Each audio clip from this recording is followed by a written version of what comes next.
ఎంత అక్రమాలు జరిగాయో, ఒక పవిత్రమైనటువంటి కళాశాలలకు సంబంధించినటువంటి వైస్ ఛాన్సలర్స్ చేసినటువంటి పనులు ఏం చెప్తారు సార్? రాజీనామా చేసి వెళ్ళిపోతామంటే సరిపోతుందా? ఏదైతే అవినీతి జరిగిందో దాని మీద విచారణ కంపల్సరీగా జరగాలి. అవును. ఇప్పుడు అవసరం లేకపోయినా ఈ అవుట్ సోర్స్ కింద తీసుకొచ్చి అది కూడా వైఎస్ఆర్సీపీ కార్యకర్తలను లేకపోతే ఆ రాజకీయ పార్టీ వాళ్ళు చెప్పిన వాళ్ళను తెచ్చిపెట్టుకున్నారు. మరి డబ్బులు ఎవరు? యూనివర్సిటీ గ్రాంట్లు ఎక్కడి నుంచి వస్తాయి?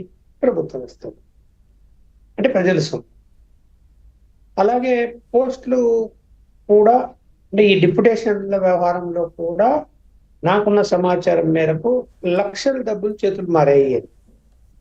నేను అక్కడ ఉన్న ఎక్కడో ఉంటాడు, అక్కడి నుంచి ఇక్కడికి డిప్యుటేషన్ మీద రావాలి అంటే వైస్ ఛాన్సలర్కు ఇదిగో నీకు ఇంత డబ్బులు ఇస్తాను, నన్ను తీసుకొచ్చి ఇక్కడ పెట్టుకో.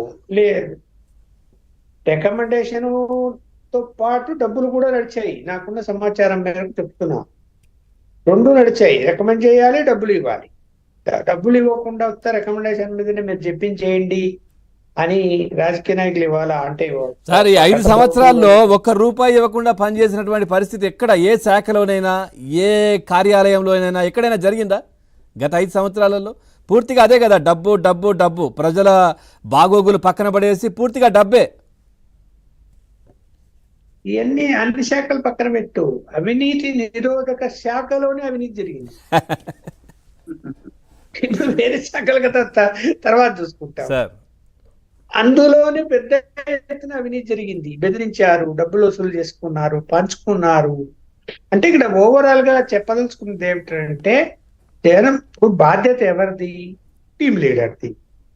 టీం లీడర్ ఎవరు? జగన్మోహన్ రెడ్డి.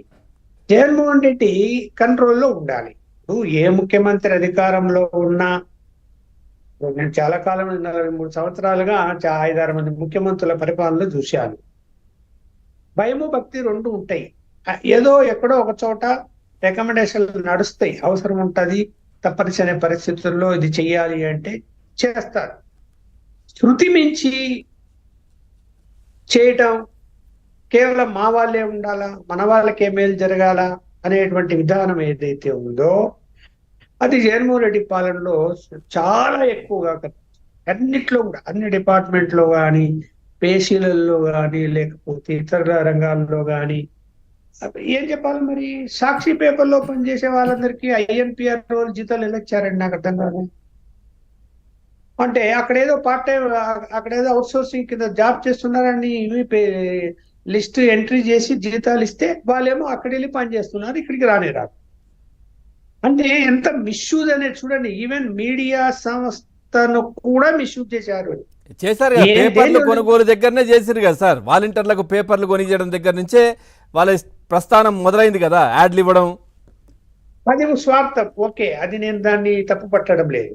పత్రికలో తను అధికారంలో ఉన్నాడు కాబట్టి మా సాక్షి పేపరే అన్ని సచివాలయాల్లో వేయండి అని చెప్పి చెప్పుకోవచ్చు, వేసుకున్నారు, దాని బిల్లు చెల్లించారు అనేది దాని మీద ఎంత అంటే అంత చెల్లించుతారు. అవినీతి ఏం కనపడదు.